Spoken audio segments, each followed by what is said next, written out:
The EC doesn't have the power to file cases against any candidate, right? It has to go to Supreme Court.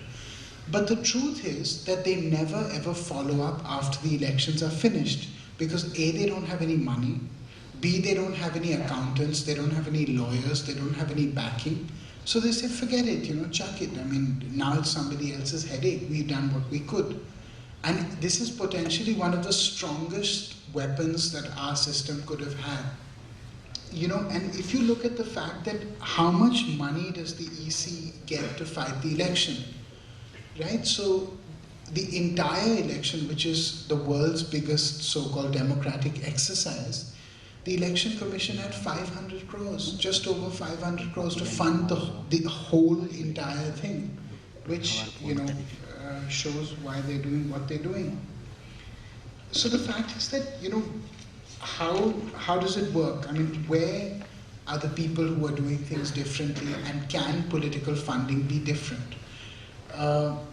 Norway has done something very interesting, which is that it hasn't put a cap on funding or on expenditure, but it's controlled the market, the supply of where you can spend their money. How? Okay, so the election in Norway, end to end, is 2 weeks, right? So how much will you spend? The second thing is television advertising is banned, radio advertising is banned, newspaper advertising is banned. The third thing is a candidate is not allowed more than 5 vehicles in their constituency. And the most important thing is the highest amount of crowd that you can collect in your constituency is 250 people. So what basically they're telling you is that you have to go door to door to campaign, which I think is the right way forward, right? Because that's the only way that you can deepen democracy effectively. A couple of Philippines, in fact, says no funding from individuals, no funding from companies, no funding, even if you have your listed donors, you cannot take more than $500 each from them. So effectively, it's very, very tough to raise money. So 2 states in America have set up, Arizona and Maine, have set up clean election commissions. So what the Clean Election Commission does is basically a fancy word for public funding of elections, which Germany also has and Australia also has.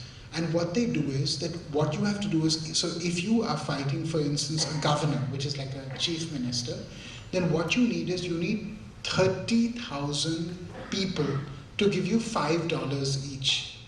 And if you can do that, then what happens is your entire election is then funded by the state, and those guys, get recognized as your donors, but you can't take money from anybody else, and no more than $5 from one person. And I think that that's absolutely correct, because public funding of elections is a good idea.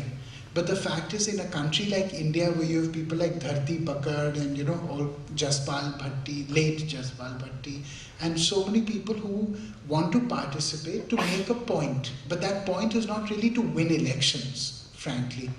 There you make a mockery of the whole thing. So that is a good example of how you can clean up the system. In Germany and Australia, you do get public funding.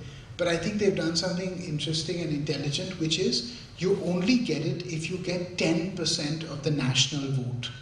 So they don't want small players in it. If you're a genuine, viable player fighting to form the government, you will get funding. In India, for instance, what I find is that we can't have state funding because we're not that rich a country.